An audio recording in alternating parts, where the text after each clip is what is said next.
Thanks for joining us now in our first story. 5 persons have been arrested for helping prospective national service personnel to change their original postings that were given them by the Secretariat. This is according to Executive Director of the National Service Secretariat, Mustafa Yusuf. An investigation by Joy News has revealed middlemen are cashing in on reposting of service personnel to enable them serve in offices or institutions of their choice. The reason some of these agents are given for the development is that most of the personnel want to be close to home or serve in institutions they have hope of being retained for permanent employment after the national service. But Mr. Yusuf said the Secretariat will not condone the phenomenon. He spoke to my colleague Bernice Abubedu on News Desk. First of all, make it clear that at the end of the beginning of this service year postings, we have issued a press release upon press release upon press release, appealing to all prospective service personnel that they should be mindful of unscrupulous people going around extorting money from our service personnel who are supposed to be serving this country. And nobody, and we want to repeat that nobody should be paying any money for postings. But the report that we are also receiving confirming what you have said, because and we have taken notice of it. We've written to the National Security, we've written to the Director of CID, and currently investigation is ongoing. We have so far arrested over 5 persons who have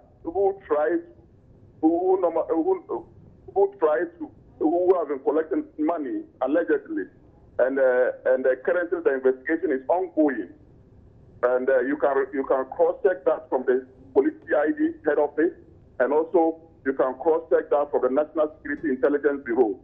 So I just want you to take note and use this platform to appeal to all service personnel that national service won't allow any reposting, and those who go out there calling themselves middlemen and extorting money to put stop, or else if you are caught, the laws of this country will deal with you. Now, away from that, the minority in Parliament has told Guineans to hold President Akufo-Addo personally responsible for what they say is the scandalous and corrupt reviewed Ameri Power deal. They say the president's decision to give executive approval shows he is in support of the deal, which he says could wreck the nation. At a media briefing, former Deputy Power Minister John Jinapor called for a complete withdrawal of the deal. He also hinted the Energy Minister is renegotiating the car power deal for a new one that is worse than the present one. The outcome of this novated agreement is, however, a shocking betrayal of public trust and scandalous, to say the least, for the reasons we highlight below. The PURC at the committee hearing confirmed that they had not approved the new tariff structure, which was a key prerequisite. And worst of all, ladies and gentlemen, there was no value for money audit on the agreement. And so somebody sat somewhere, quietly and clandestinely prepared this, and then brought it before us. From the above, it is glaring that the current MPP government is in a haste to rush this stinking, inflated, and corruption-ridden deal through Parliament with the ultimate aim of getting Parliament to rubber stamp it for their own chop. And I want to assure you that, as the leader said, our ranking member on both the Mines and Energy and the Finance Committee led us, and we exposed them badly before the committee meeting.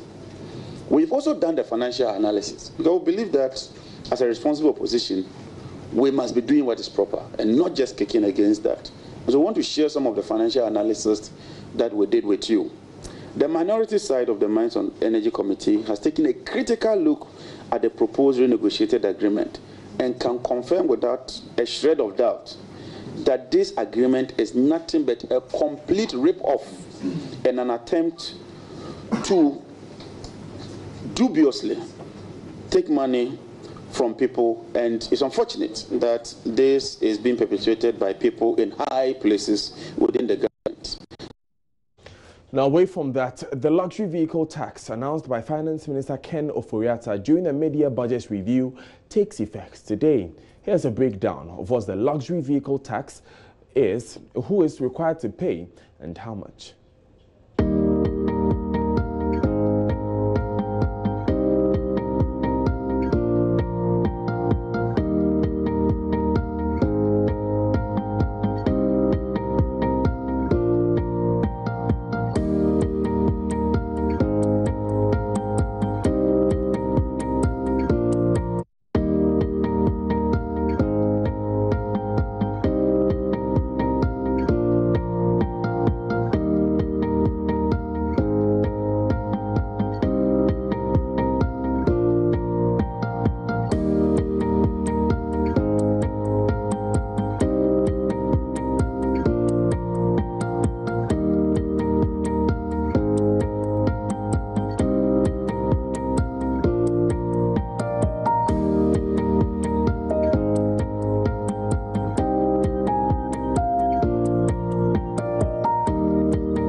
So that's a wrap of what it means. My colleague, Ifwa Evans Shinwi, visited the DVLA offices and spoke to some persons affected by the new tax. I can agree that not everybody can afford a 4x4, but it's a matter of necessity for most, not a luxury. If you are going to impose levies, then I think the citizens owe it a duty to now prescribe what type of car their government officials, of whom our tax monies pay, should what car they should use. And then I think that we begin to see some kind of equity in the system, or equality in the system. You can make yours exempt, and then come and, for the person who's doing it out of necessity because of the bad roads, you want to put a levy there. The levy on it is too harsh. Yes, so I'm not comfortable with it at all. 102, currently I'm paying 102 Ghana cedis, and I'm told I'm going to pay about 1,000 Ghana cedis, which is about 1,000% increment. I think it's not fair because already people are paying huge taxes at the harbour. And then when they bring into the system and you want them to pay this huge levy, I don't think it's fair because it will discourage people from driving good cars. Already they have bad roads as well. So people need SUVs to drive around. I don't think it's fair. Our Maxwell Agbagba is currently at the DVLA offices and joins us on the line. Maxwell, what's the situation there? Well, Daniel, we have quite a number of people coming around to come and register their vehicles, especially for vehicles with engine capacity above 3.0. Not many of them, withstand here at the 37 offices of the driver vehicle and licensing authority. That explanation that I got from one of the workers there is that because they are in the lean season, what they describe as the lean season, he says, especially around this time in August, you don't have a lot of people coming to register their vehicles. You have them coming in huge numbers in January and then in February, purposely to get 2018 car registration plates. So he says because they're in the lean season, they cannot attribute the luxury vehicle tax that for those who are coming to register vehicles that are above 3.0 would have to pay. They cannot attribute it to the low numbers that have turned up, that have showed up today at their 37, offices. So today, when you go to the Citizen Driver Vehicle License Authority, when you come here, there's a notice indicating that they've started, taking the money. So if you're coming to register a vehicle with an engine capacity above 3.0, if you're coming to renew your roadworthy certificate, that is when you would have to make that payment. And there's a notice there to that effect.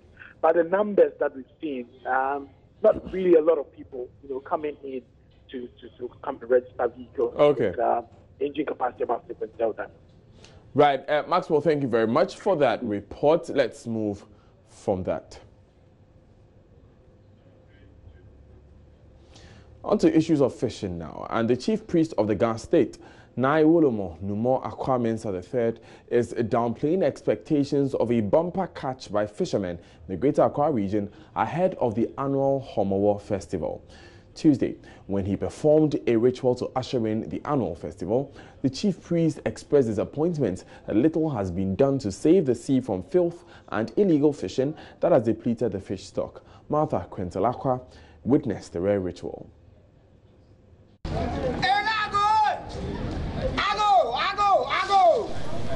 This is the call from the linguist for the road to be cleared for the priest, Okomfuanan Bentum, to move from the Nai Wulomowi to go and begin the cleansing process of the gods. We carefully descend the steep stairs to the Jamestown beach. At the beachfront, I see a huge rock. The chief bailiff of the Nai Wulomo pours libation to the commencement of the ritual.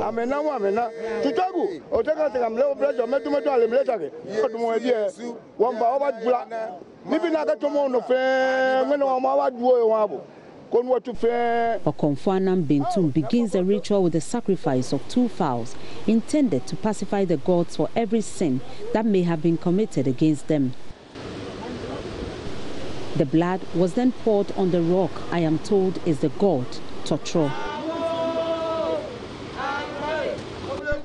A bowl of water was fetched from the sea and poured into this special bowl, and other things including local chewing sponge and other special leaves were added. The mixture was used to cleanse the god, after which white clay and perfume were also used. This is intended to beautify Totro ahead of the arrival of the Nai Wulomo.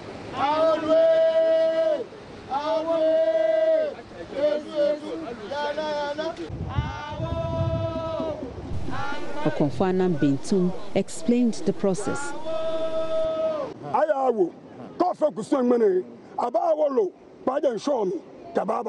After the ritual, no one will go to sea until the Nai Wulomo commissions some fishermen to bring assorted fish, especially red snapper, for the celebration.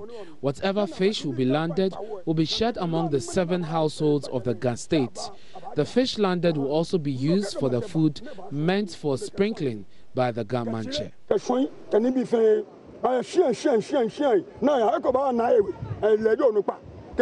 Amid the preparation, I noticed a middle-aged man pounding red clay. He explains the clay will play a significant role in the ritual. In Shobulemo is the process, which will be climaxed with fishermen returning from sea with the red snapper for the celebration of the Homowo. The carcass of the fowls sacrificed to the gods lie here as some women, mostly priestesses, prepare some utensils and ingredients for the meal. But the fire for this meal will be lighted by the Nai Wulomo himself. The team proceeds to Naiwe to return with the Nai Wulomo, the keeper of the sea, to perform the rest of the ritual. As the sound of the linguist calls,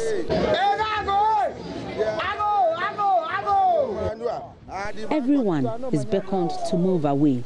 Numo Akwamensa III makes his way to the beach to continue the ritual. He pours libation on his arrival and offers prayers, first with corn wine mixed with corn dough, and then liquor.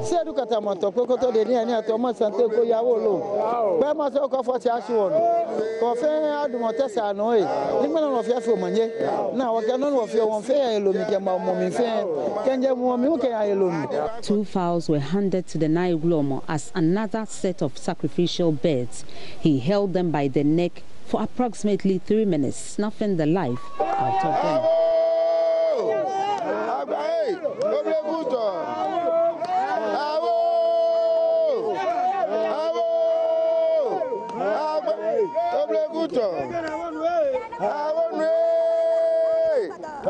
He later pulled out the tongue of the sacrificial birds and allowed the blood to drip on the god.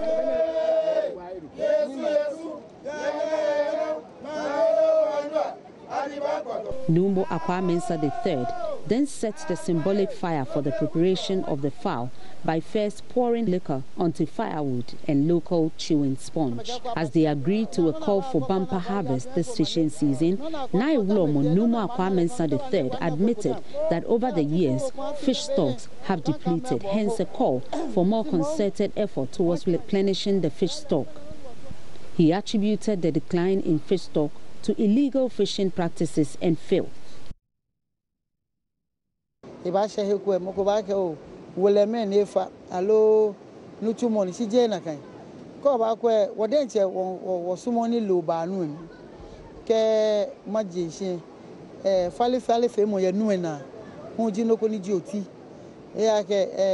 Some people may say we have too many fishermen, hence the depletion in fish stock. But that is not the case. The fish needs safe place to lay its egg. But filth has taken over the sea, making it difficult for the fish to lay its egg.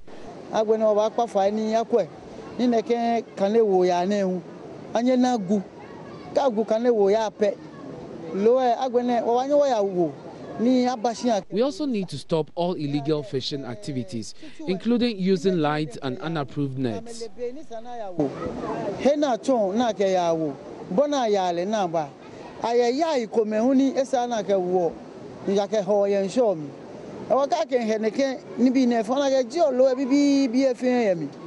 He revealed they are still in talks with government over the close season. We want to know when the close season will start and when it will end. We are still in talks with government, but that does not stop us from performing our rituals. The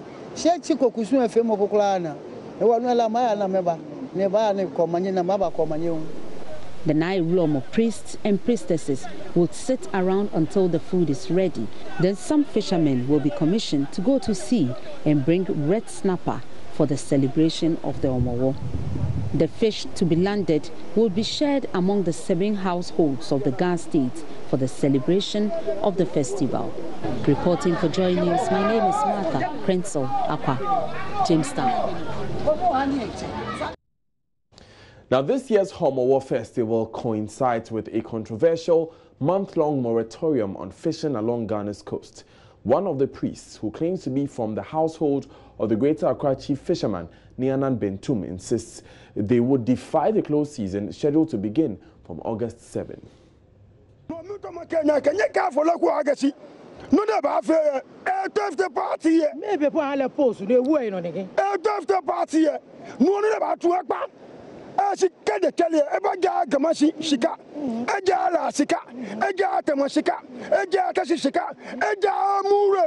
Tell Afolekwe that her decision to implement close season will destroy the party. If she has anything to do, she should stop the Chinese trawlers. She doesn't feed any of us here.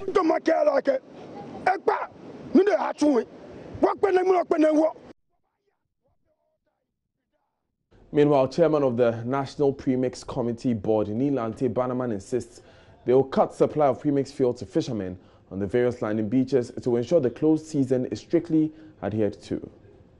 Premix is supplied to the whole Ghana for the fishing, especially fishing at the coasts, but on the lake it's for both transportation and fishing.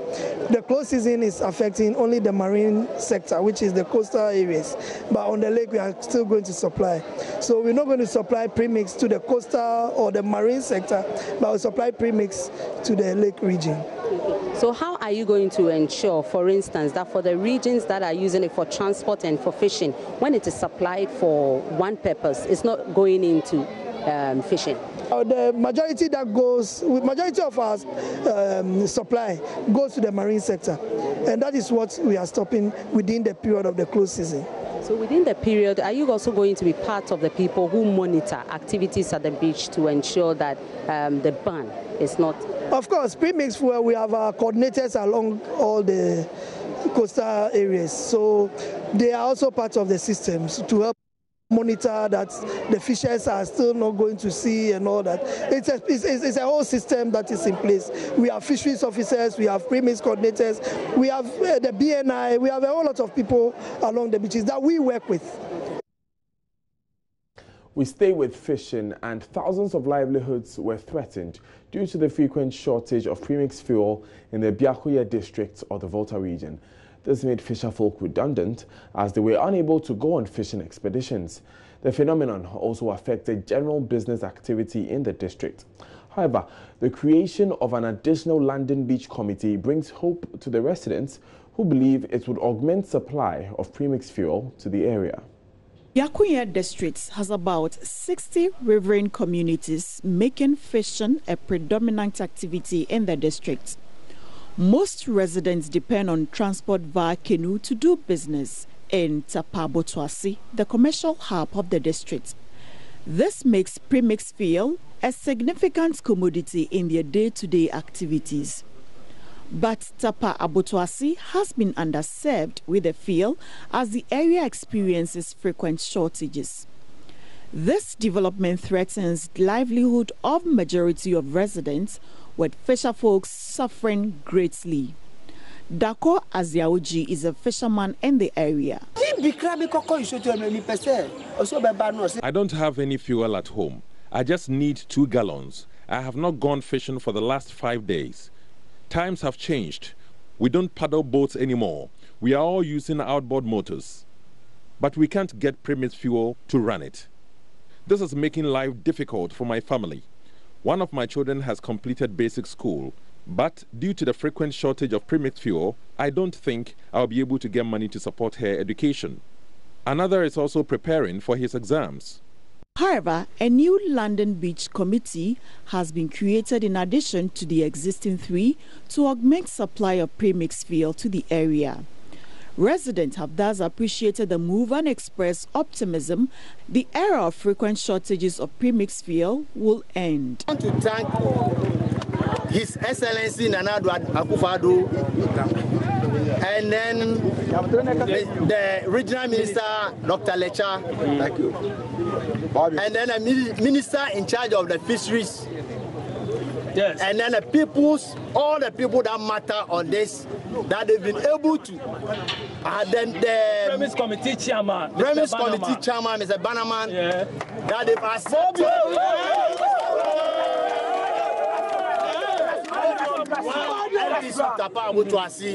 We thank them very much for accepting us to give one additional LBC to Abotoase. We thank them all. Some time ago, they are not getting load because they have divided the team into some groups. And unfortunately, because of the shortage of the premixed fuel, the government have seen that the load on the Biakuya, because we are this market 4-5 districts. So the load here, anytime the load comes here, it's vanished. Anytime it comes here, the fishermen will not get the load. So in fact, they have to create another LBC so that it will help the fishermen do the right thing so that they will go to their expedition without fear and favor. I have to thank the president, the regional minister, the chairman for Biakuya, the DCE. I have to thank all of them for the good work they are doing. Nonetheless, the residents have appealed to the National Premixed Committee to ensure there is continued supply of premixed fuel since their lives depend heavily on it. Fred Kwame Asari's report for Joy News. Away from agriculture, medical superintendents of government hospitals in the Ashanti region are calling on government to consider extending the period for the implementation of the new tariffs for drugs in all health facilities. Director of Pharmaceutical Services, Konfanochi Teaching Hospital, Alhaji Kofi Baye, says stock of drugs in their facilities were procured with the old tariffs and no facility has taken delivery of any new stock for the new tariffs. He disclosed this at an annual retreat for medical superintendents in government hospitals at Ejeso. The new tariffs. Mr. Baye says currently the various suppliers have refused to supply all health facilities with the new rate due to the unstable nature of the market. They want authorities to exercise patience to avoid any challenge to the health facilities. The government is claiming that they have waived VAT for medicines. In view of that, manufacturers and importers promise that they will reduce prices of medicine by 30%. But I believe that what they should have done is to do a market survey to find out if that has actually been done. Now, we did our last procurement, and I can tell you, almost all the syrups were above the new tariffs. And almost all the product that we bought, we didn't have the 30% markup that they are talking about. And the tariffs also came at the time that we have old stock. Now the question is, what do we do with the old stock that are above the new tariffs? So watching Joy News today, I am Daniel Daze. It's time for business.